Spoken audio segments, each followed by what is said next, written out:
Candidates are still filing to get on the ballot for the 2024 elections in Texas, but some developing trends are shaping the key battles you'll see on your ballot. We want to take a deeper dive now into the primary pool. Joining us is Jim Henson, the Executive Director of the Texas Politics Project at the University of Texas. Welcome. Great to be back, Josh. Well, you did some interesting polling focused on Texas voters. First, with Democrats, you found there's clear division over whether elected Democrats are liberal enough. Yeah, I mean, we generally ask a question of both Democrats and Republicans about whether they think their Texas elected officials are liberal enough, too liberal, or about right. We think of it as a Goldilocks question.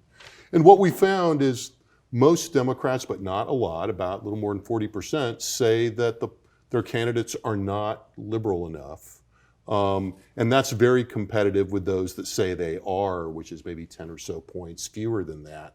And so you can see where the setup for ideological conflict in the primary comes from. You asked a similar question of Republican voters. How did they view their elected officials? Well, the process of sorting voters into the parties by ideology has taken longer among Democrats than it has among Republicans. So more Republicans think that the party is conservative enough, but you still see a very similar division, very even split between those who say conservative enough and not conservative enough. And so again, that's where you see this conflict that we've all become so familiar with.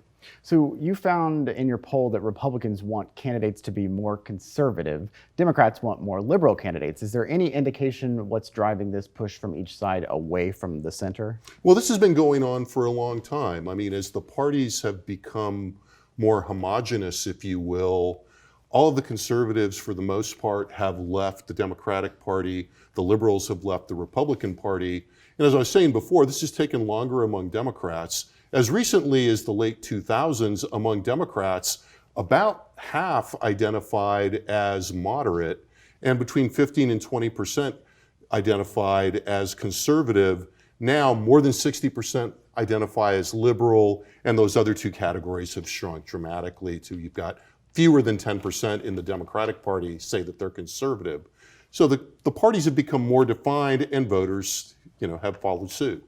We started the program talking about Ken Paxton's influence on the Republican primary. You've tracked his approval ratings for years. How popular is he with Republican voters right now? Right now he's about as popular as he's been through most of his statewide political career.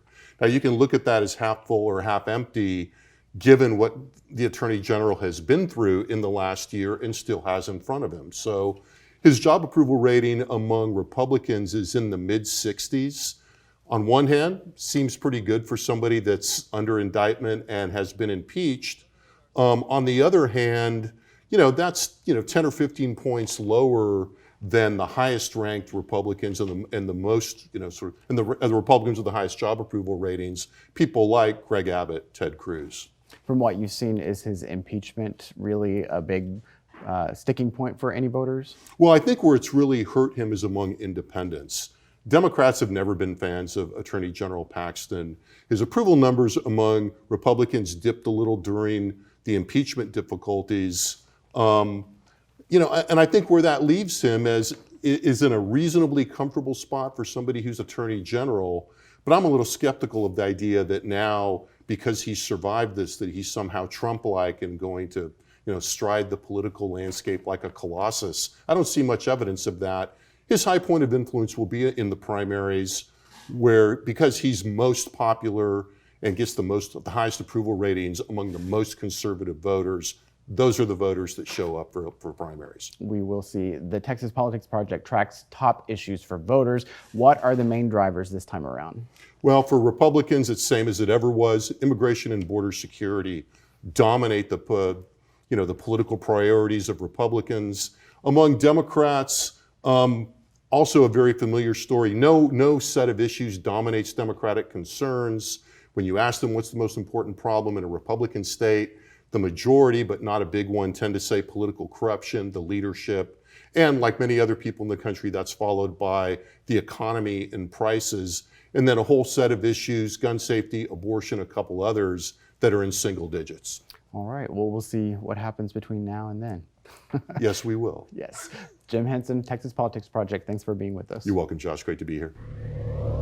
Democrats set their sights on beating Ted Cruz in November. We look at the top candidates in the race and their message to voters.